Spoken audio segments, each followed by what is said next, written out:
Kembali lagi di Cerita Cinta Channel. Jangan lupa like, comment, and subscribe ya. Terima kasih. Jam 6 pagi, Jasmine dan kedua orang tuanya sudah dijemput oleh utusan keluarga Omar menuju hotel tempat dilangsungkannya acara akad nikah dan dilanjutkan dengan resepsi pernikahan mereka. Jasmine segera didandani oleh Mua yang diatur oleh WO pernikahan mereka. Begitu juga dengan kedua orang tuanya. Keluarga Omar juga sudah tiba di hotel dan mereka menempati kamar yang disediakan untuk mereka berdandan dan bertukar pakaian. Jam 8 pagi, acara akad nikah akan dimulai. Baik Omar dan Jasmine sudah siap di kamar mereka masing-masing. 15 menit sebelum akad nikah, Omar dan Jasmine juga beserta keluarga turun ke ballroom hotel tempat diadakannya acara pernikahan Omar dan Jasmine. Jasmine terlebih dahulu disembunyikan di ruang khusus menunggu sampai ijab kabul terlaksana. Setelah itu, baru Jasmine akan disandingkan dengan Omar. Tepat jam 8, akad nikah dilaksanakan. Ijab kabul berjalan dengan lancar dan hikmat. Sekarang status Omar dan Jasmine telah sah menjadi pasangan suami istri secara agama dan hukum. Jasmine dibawa keluar ruangan menuju tempat akad nikah. Jasmine dituntun oleh mamanya berjalan menuju tempat Omar melangsungkan ijab kabul tadi. Entah mengapa saat menatap wajah Jasmine yang berjalan mendekat, jantung Omar berdebar. Omar bertanya dalam hati, perasaan apa ini? Apakah sebesar ini kekuatan pernikahan?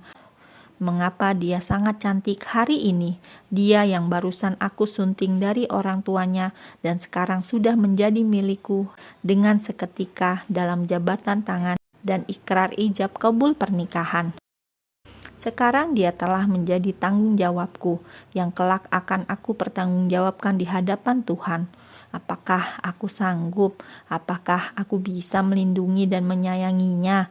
Bahkan aku saja baru belajar untuk menerimanya, berada di dekatku dan menjadi istriku. Berbagai pertanyaan terus bergulir silih berganti dalam benak Omar. Jasmine menatap mata Omar. Aku sudah menjadi istrinya, aku sudah menjadi milik pria yang ada di hadapanku. Apakah aku bahagia? Apakah dia juga bahagia? Apa yang harus aku lakukan sekarang? Tersenyum menerima uluran tangannya dan mencium tangannya serta menghormatinya sebagai suami dan imamku. Jasmine juga merasakan hal yang sama, bertanya dalam hati mereka masing-masing. Omar memasangkan cincin pernikahan di jari manis Jasmine. Sebelumnya, cincin pertunangan mereka sudah dicopot terlebih dahulu. Bergantian Jasmine memasangkan kembali cincin nikah di jari Omar. Setelah itu, dia mencium tangan suaminya dan Omar mengecup kening Jasmine untuk pertama kalinya. Seluruh keluarga Omar yang mengetahui kelemahan Omar seketika tegang menyaksikan kejadian itu. Mereka sangat gusar apa yang akan terjadi setelah Omar melakukan itu. Tapi ternyata dugaan mereka salah. Omar baik-baik saja. Tidak ada tanda-tanda buruk yang terlihat dari wajahnya. Jantung Omar dan Jasmine berpacu kencang. Ini adalah interaksi pertama mereka setelah menikah dan halal di mata agama. Semua keluarga dan tamu undangan bertepuk tangan menyaksikan kejadian itu. Acara selanjutnya berjalan dengan lancar. Kedua pengantin meminta restu dan sungkem kepada keluarga mereka. Baru setelah itu mereka menerima ucapan selamat dari keluarga dan tamu yang juga merupakan keluarga dekat mereka. Selamat ya kak, akhirnya kakak menikah. Aku senang sekali melihat kakak bahagia. Semoga kakak dan Mbak Jasmine menjadi keluarga yang samawa ya. Oriza memeluk erat Omar, kakak satu-satunya yang amat dia sayangi. Terima kasih Zah, jawab Omar singkat. Mbak Jasmine, selamat ya. Terima kasih mau menerima kakakku sebagai suami kakak. Aku senang mempunyai kakak seperti Mbak Jasmine. Aku titip Kak Omar ya, ucap Oriza sambil memeluk Jasmine. Walaupun dia kaku dan dingin, yakinlah sebenarnya dia sangat penyayang dan memiliki hati yang hangat. bisik Oriza di telinga Jasmine. Jasmine tersenyum mendengar kata-kata Oriza. "Terima kasih Oriza sayang," jawab Jasmine. Setelah selesai akad nikah, mereka beristirahat sebentar di kamar pengantin yang ada di hotel tersebut, dan setelah selesai maghrib, nanti malam resepsi akan dilanjutkan. Keluarga juga dipersilakan bersantai dan beristirahat di kamar mereka masing-masing. Jasmine membuka hiasan jilbabnya dan membersihkan make up-nya, kemudian mengganti bajunya di dalam kamar mandi. Ini kali kedua Omar melihat Jasmine tanpa ditutupi jilbab. Jasmine menggunakan pakaian santainya. Kemudian Jasmine melaksanakan sholat zuhur. Setelah selesai sholat, Jasmine mencoba mengajak Omar bicara. "Kak, kamu mau berganti pakaian?" tanya Jasmine. "Nanti saja," jawab Omar singkat. Dia sedang duduk di sofa sambil memainkan HP-nya. Sebenarnya Jasmine sangat canggung sekali berada di dalam ruangan tertutup hanya berdua dengan laki-laki. Tapi karena laki-laki itu adalah suaminya, tak mungkin Jasmine mengusirnya. Omar juga sama, dari tadi jantungnya tidak berhenti berdetak kencang. Tetapi dia menutupi kecanggungan ini dengan memainkan HP-nya.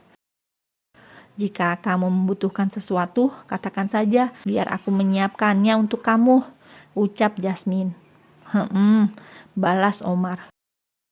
"Cih, hanya begitu jawabannya," umpat Jasmine kesal. Jasmine akhirnya istirahat di atas tempat tidur, meluruskan kakinya yang letih karena memakai sepatu tinggi tadi.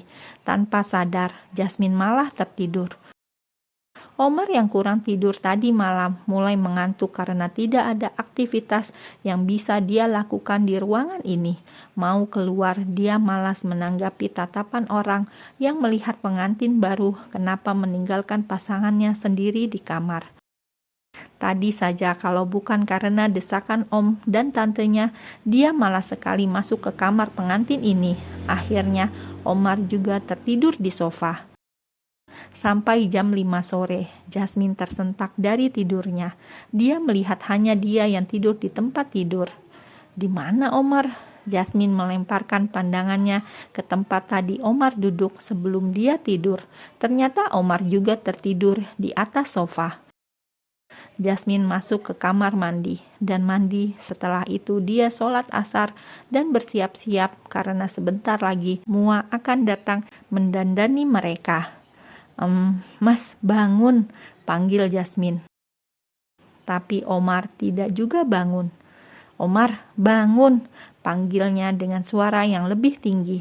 Omar tersentak dari tidurnya dan terkejut Jasmine sudah ada di depannya. "Kamu ngapain?" tanya Omar. "Aku hanya membangunkan kamu. Kamu gak mandi? Sebentar lagi Mua akan datang mendandani kita," Jasmine mengingatkan. Omar mengambil posisi duduk, kemudian berdiri dan berjalan menuju kamar mandi. Dia ingin membersihkan tubuhnya agar terasa lebih fresh dan segar malam ini. Jasmine membuka koper yang dia duga pasti milik Omar. Jasmine mengambil baju ganti lengkap dengan pakaian dalam Omar dan meletakkannya di atas tempat tidur. Jasmine mengeringkan rambutnya yang basah sehabis mandi. Tak lama kemudian pintu kamar diketuk. Jasmine membukanya dan 2 orang Mua masuk ke kamar mereka untuk melaksanakan tugas mereka. Saat mereka sedang mendandani Jasmine, pintu kamar mandi terbuka dan Omar keluar hanya dengan melilitkan handuk menutupi bagian bawah tubuhnya. "Pakaian kamu sudah aku siapkan di atas tempat tidur," ucap Jasmine. Omar hanya diam dan mengambil pakaiannya yang telah disiapkan Jasmine, kemudian kembali masuk ke dalam kamar mandi. Tak lama kemudian, dia keluar lagi. "Pak, ini pakaian yang akan Bapak pakai untuk acara malam ini," ucap salah satu wanita utusan dari WO. "Letakkan di tempat tidur saja, nanti saya pakai sendiri," ucap Omar. Jasmine mulai mengerti sikap suaminya yang menjaga jarak setiap bertemu lawan jenis. "Gak apa-apa Mbak, letakkan di situ aja, nanti suami saya akan memakainya," ujar Jasmine. "Sudah masuk sholat maghrib, saya sholat dulu ya," Setelah itu baru mulai dandannya, ucap Jasmine halus. Kamu tidak sholat? Tanya Jasmine pada Omar. Nanti saja, jawab Omar singkat. Kami keluar sebentar ya mbak, 10 menit lagi kami datang lagi, ucap salah satu wanita itu. Kemudian keduanya keluar dari kamar pengantin. Omar hanya asik memainkan HP-nya dan duduk dengan santainya di sofa. Jasmine sholat maghrib sendiri. Sebenarnya dia ingin sekali menegur Omar untuk sholat, tapi dia tidak mau. Hari pertama mereka menikah sudah bertengkar. Biar sajalah, nanti pelan-pelan Jasmine akan menegurnya.